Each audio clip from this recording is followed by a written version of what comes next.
Welcome back to the show Tuesdays. My name is Kasabe, and we're doing something a little bit different today from the usual team build on Diamond Dynasty.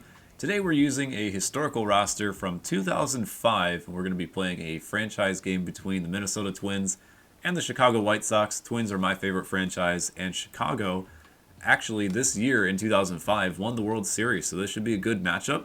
But first I want to go over the rosters. The roster is built by @HistoricShow on Twitter, or you can also find this in the vault. The name is rboone3000. It's called the Real MLB 2005. For the roster, if you want to go download it yourself, give this a try. A lot of cool players and teams. This brings me back to when I was a kid with the Minnesota Twins. This was right around the time that my fandom started to really spike. You had people like Johan Santana, Mauer, and Morneau. Joe Nathan, my favorite player growing up was Jock Jones. This was his last year on the Twins before he went to the Chicago Cubs. But let's get a look at the starting rosters. I mean, it's fairly accurate. There are a lot of good overall players, like Francisco Liriano. Had a dominant 2006 season, I wanted to say. So this is right when he was about to hit his peak. Brad Radke pitched his entire career with the Minnesota Twins, a solid number 2 behind Johan Santana. We also have Kyle Loesch, Carlos Silva, Joe Mays, Matt Garza waiting in the wings. He started off his career with the Twins. We are missing Scott Baker, who also pitched quite a bit this year. That was his rookie season, I believe. In the bullpen, Juan Rincon, Jesse Crane, JC Romero. I don't remember Terry Mulholland very much, but he was a lefty who played well into his 40s. You might have noticed that there are a couple current players. It's not fully extensive, all the way down the 90-man roster. We are missing Matt Guerrier, though, who pitched a decent amount for this 2005 team as well. Closer is Joe Nathan. Catchers, Joe Mauer and Mike Redmond. At first base, Justin Morneau. Second base, Luis Rivas. I also noticed this roster is missing Nick Punto, so a couple guys on the Twins, but, most of their starting lineup is here. I think Punto ended up playing a bit more than Rivas this season. Few infielders that could be added to the roster. Michael Kadire actually started his career in third base before moving to the outfield for most of his career. Jason Bartlett at shortstop. Some of the Piranhas on this team: Punto, Bartlett, Redmonds, Smellum, RBIs. For those who watched the Twins around the 2005 period, it was a fun time, a lot of small ball. Although you did have some home run hitters: Jock Jones, Torrey Hunter, Lou Ford. This dude's story is incredible. This was one of his best years with the Twins, or one of the seasons that he played the most games for. Left to go play in Japan, came back for 1 year with the Orioles, I believe at age like 35. And this dude is still playing for the Long Island Ducks. He played up till last season. I'm unsure if he's going to be playing for the 2023 season. But I want to say he's like in his mid-40s, and he's a player coach that's still playing for them to this day. And of course, we have Shannon Stewart in the right field position. I think I also missed Matthew LeCroy, or Matt LeCroy. He has some decent pop as a pinch hitter off the bench if we need him. We'll be facing off against the White Sox, who have Mark Burley on the mound, couple good relievers with Bobby Jenks. I remember facing him quite a bit. Neil Kotz, who ended up going to the Cubs later on in his career. AJ Pierzynski, love him or hate him, at catcher. Paul Konerko and Frank Thomas on this roster. Thomas ended up going to the Blue Jays and A's shortly after this. Tadahito Iguchi, now that's a name I haven't heard in a long time. Joe Creedy at third base. Juan Uribe, Scott Podsednik, postseason hero, along with Carl Everett and Jermaine Dye. I remember him over in right field as well. So let's get a look at the rankings and see how good some of these teams are. The Twins are the 11th best team in the league, and this was actually the season after they won their last postseason game, if you can believe it. Their last postseason victory. That's not a game 163, was in 2004. The White Sox are third ranked in the league. The Guardians are first. I don't remember them being that good in 2005. Let's get a look at their roster real quick. Oh, they just have a lot of good starting pitchers. So Cliff Lee, CC Sabathia. I guess they do have V-Mart and Grady Sizemore. Travis Hafner and Coco Crisp. Okay, yeah, these are some names. I just don't remember the Guardians being that decent back then. We're going to be playing at Guaranteed Rate Field, which wasn't the name of it back then. It was US Cellular Field. We're wearing our Twins road grays from the 2000s. Johan Santana on the mound. Can't wait to use his fastball circle change combo. And here we go. My favorite player, Jock Jones, in the 8th spot. I don't know if they dropped him down there too much. With that starting lineup, Joe Mauer, Justin Morneau, like I said, pretty impressive. This was when they were pretty young. And it will be up to Shannon Stewart to lead us off. Shaden Stewart will take a curveball the other way for his first at-bat. Wind is very high out to left field, 12 miles an hour, and that one kind of blew it back in as opposed to down near the line. Now it'll be Lou Ford up next in the 2 spot. We're just helping Mark Burley out by swinging at everything. I just kind of want to get through the game a bit here without having to take too many pitches. Lou Ford down the left field line. And again, the wind's going out to left field, so that will definitely help it out. Lou Ford with the no-doubt dinger. Now Justin Morneau, who around this time wore the number 27. I forget if it was this late into 2005. As he takes his swing here. I do like how a lot of the players that are in the game also have cards that you can use in franchise mode, so it kind of has the card art here. Morneau not as good against lefties as he is against righties. In Diamond Dynasty, his lefty splits were really good. But I would say this is more true to form from Justin Morneau at the time. Morneau out to right field, another one that we just had the wind blow it back in, maybe, as opposed to down the line, out number 2. Torrey Hunter in the 4-hole. Joe Mauer didn't really have much power at this point in his career. As there's a perfect out to left center field. Torrey Hunter on a changeup down the middle goes yard. And we have 2 dingers to start off the first inning. And now we have Mauer in the 5 spot. Let's get a look at his stats here. I believe it's using his card from later on in his career.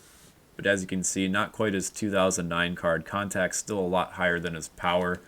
He just had a really good 2009 season when it came to home runs.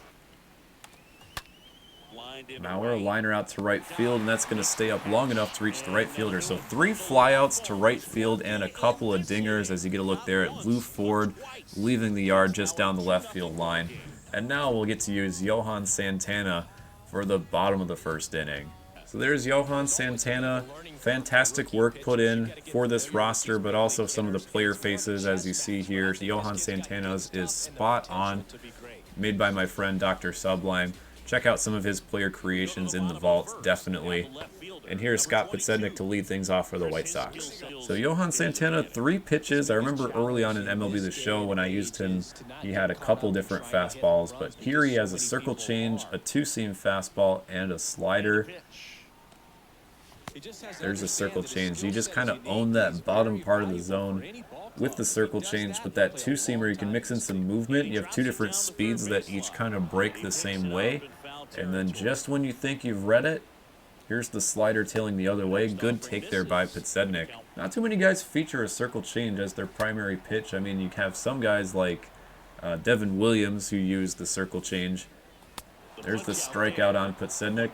And the thing about Santana is he actually started off his career in the bullpen. He was in the bullpen for, I want to say, at least a couple of years before he made the move to a starter, and then started mowing some people down during his Cy Young seasons, threw the no-hitter for the Mets. He just got a lot more effective with his stuff later in his career, a lot more strikeout stuff. And he didn't have the longest career, but I definitely think at his peak, Johan Santana was one of the best pitchers definitely in Twins history. There aren't too many starting pitchers that I think were as dominant as Johan. At the very least, I would love to see Santana in MLB The Show, coming up in MLB The Show 23 perhaps. Santana's still very active on Twitter. Thanks a lot of fans for shouting him out by name and going over some career moments that tend to be on video that make the rounds on Twitter. So I think he's definitely out there and, you know, maybe inclined to have his player likeness in the game, perhaps. There's a slider in on the fist, and Morneau's just going to take this one himself to end the first inning. Michael Kadire leading off the top half of the second. He looks a bit more burly here in this iteration. Did have some decent power numbers. I think he won a Silver Slugger later in his career. It was either with the Rockies or the Mets. I think it was with the Rockies. Both Kadire and Morneau won a batting title there, I want to say. But Kadire was one of the faces of the Twins for a good long time. Great human being. There's a single right up the middle with Kadire. So a fastball on the inside part of the plate that we're able to squirt through the infield. Here's Luis Rivas, a little bit of a contact and speed type of guy. We kind of mentioned the Piranhas earlier. There's just a lot of soft contact guys who could maybe beat out the plays at first, and they specialize somewhat on defense at the same time. The Twins especially weren't a very good power team for the longest time. They did have some power hitters, but not quite the likes of their 2019 teams where they had a bunch of guys hitting like 30 home runs. Max Kepler, Miguel Sano. For a good long time, they prided themselves on contact and fielding. And I think you can kind of even see that sometimes with the guys that they bring up nowadays. I know the landscape's changing a bit. You have more of those all-or-nothing guys who go for power or strikeouts, but the Twins still have a lot of, fast homegrown guys like Byron Buxton out there who came up through the system. Way early on a fastball, Burley, 90 miles an hour, can be tough to sit back on sometimes. So here is Jock Jones in the 8th spot. Again, one of my favorite hitters. Had a very sweet swing too. Oh, he's going to lift this curveball out to right field. Doesn't have enough to leave. No, it's going to be up against the wall. We've had a lot of plays out there to right field today. Here's Jason Bartlett in the 9th spot. Bartlett was one of those guys who had decent contact, and once he left to go to Tampa Bay, I think improved his batting averages a little bit. But there's a fly out to center field, and we'll get another look here at Johan Santana. For the bottom of the 2nd inning, he'll face Thomas, Dye, and Uribe. Frank Thomas has his generic batting stance. I can already tell just by the little shimmy. That's very common to random players. Frank Thomas, one of my favorite players of all time, even on the rival White Sox. You just loved watching him play. Good power, good contact, just an all-around incredible hitter, very respected during his tenure. And there's a called strike on the outside part of the plate with the 2-seamer. Jermaine Dye in the 5 spot. A bit early, pulled that one out to foul territory. Lazy fly out to Torrey Hunter with his diamond defense over there in center field. Torrey Hunter, again, one of my favorite players. I couldn't like him the same way that my brother did, though, because you know how older siblings can be. If they have something they like, you can't like the same thing. That's kind of why I gravitated over to Jock Jones as my favorite player. The outfield was just very fun to watch for the Twins around this time. And a liner to Bartlett. It's on the ground, so he'll have to make the throw over to first. And Morneau with the big stretch over there for out number 3. So Mark Burley kind of speed running here as we swing at all the first pitches. We've gotten a couple home runs off of it. There's another late fly out to right field. This one somehow makes it all the way to the warning track for Jermaine Dye. Lou Ford has a little bit more pop in his bat compared to Shannon Stewart, as we saw with the home run earlier. There's another perfect swing by Lou Ford, and that's one is going to clear the fence. Man, I'm just reading everything with Lou Ford with some of those pull hits, and he's laced 2 liners down the line there in left field for a home run. Again, wind kind of blowing out that way, but an incredible swing here for Lou Ford. A lot of good position player Twins legends. I hope we see more pitchers going forward besides just Walter Johnson, Joe Nathan, and Bert Blyleven, of course. As we're a little bit off PCI with that one. Oh, go back to first, Torrey. Now Joe Mauer will try and continue some of this hitting outburst. Again, we haven't hit Mark Burley for much aside from home runs to this point. That was a single right there by Hunter that probably shouldn't have been. There's Mauer up the middle. It's just going to sneak by the second baseman, Iguchi. Curveball left down the middle, and I've just been late on a bunch of these, but Dye isn't going to get to it over in right field. It's going to score a run, and didn't want to chance it at second, so Kadire with his second single of the game, this time to drive in a run. Rivas, hanging off speed pitch. We're all over that for a perfect hit. 5-0 Twins in the 3rd inning, and they're going to take Mark Burley out. For a new pitcher, it's Luis Vizcaino, and he'll face Jock Jones. This will likely be my last batting inning just for the purpose of this video. Just wanted to go through the lineup a couple of times, and I went way out of the zone for that one. Just trying to do too much with my favorite player. We score 5 runs in 3 innings. We'll give Johan Santana the ball one more time, then maybe sim ahead to the 9th inning. Of course, I'm going to try and strike out AJ Pierzynski if I can. Former Twin. Part of one of the best trade deals in Twins history. We traded A.J. Pierzynski to the Giants for Joe Nathan, Francisco Liriano, and Boof Bonzer, for those of you who remember Boof. And unfortunately, Pierzynski singles here up the middle for a base hit. Two-seamer comes back over the plate, gets Aaron Rowan looking.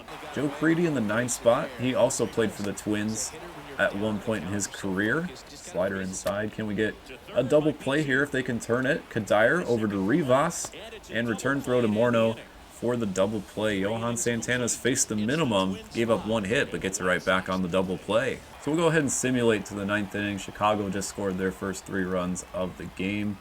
And I guess we'll do one more at-bat with Jock Jones, just to see if we can get off the schneid with him. 0 for 4. And again, I'm way on top of that pitch, 89 miles an hour. I was very sad when Jones left the Twins. They didn't offer him arbitration, signed with the Cubs. Was there for a couple years, and there's a base hit with Jock Jones up the middle. A slider that caught way too much of the plate on a 2-strike count. And with Jones, he didn't really last with the Cubs too long, but as a result, I started following the Chicago Cubs quite a bit more, and they're my second favorite team to this day. So bottom of the 9th will go to Jesse Crain, who I want to say also pitched for the White Sox later on in his career. First pitch, Kadire will charge this one, throws it to first, and gets the out. Good stretch again by Justin Morneau, who was a goalie in hockey. I'm not sure how many of you knew that. He played hockey as well as baseball, and used to play goalie. Second pitch of the inning goes straight to Torrey Hunter over in center field, and we've got 2 away. And now Scott Podsednik will see if we can make it a 3-pitch inning.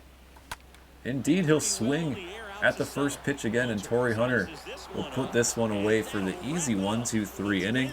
There's Johan over there on the bench. He loves it. And look at these guys. Some of the guys that I grew up with beating the rival White Sox. I mean, I don't really think of the White Sox too much as a rival compared to the Yankees. I hate the Yankees. They beat the Twins so many times in the postseason.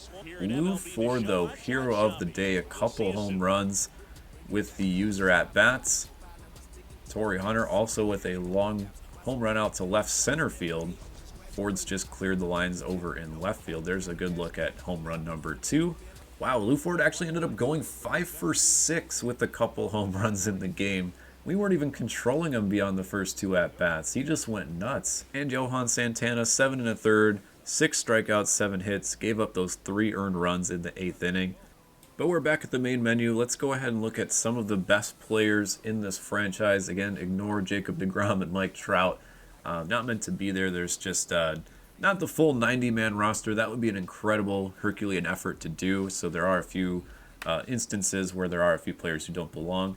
But 99 overall players, we have Ichiro, Johan Santana, and Pedro Martinez. I guess that's it. Those are the only 3 99 overall players in this franchise. There are quite a few 98s, so Albert Pujols, Todd Helton, Mo, Pudge, Clemens, and Bonds. Contrary to popular belief, Barry Bonds is not a 99 or a 97. He's right in the middle in this franchise, 98. But again, his age 39 season. Mauer also a 97. But again, he was not this good this early in his career. He was not 26 years old, I don't think, at the time. A lot of 97s and 96s. So Randy Johnson, 45 years old, 97 overall. A-Rod, Jeter, both on the Yankees here. Alfonso Soriano, one of my other favorite players that I gravitated towards with the Cubs. He was still playing with the Rangers at the time before making the move a couple years later. But again, guys, go download this guy's roster. It is incredible. And this is a franchise that you can definitely spend some time on between now and March when MLB 23 comes out. If there's another game that you'd like to see me play with this roster, please let me know. I'd be happy to control another team besides just the Twins. They just, again, happen to be my favorite team, where I'm originally from. And just the nostalgia kind of sets in when you see an old roster build like this from 10 plus years ago, just seeing some of those old names, some of the guys that you watched early on in your life. Thank you so much for watching, though. Hope you guys enjoyed this little dive into franchise mode. We'll be having more The Show Tuesdays going forward into MLB 23, perhaps with some news, other team builds in Diamond Dynasty, and some other fun stuff. But until next time, this is Kasabe. We'll see ya.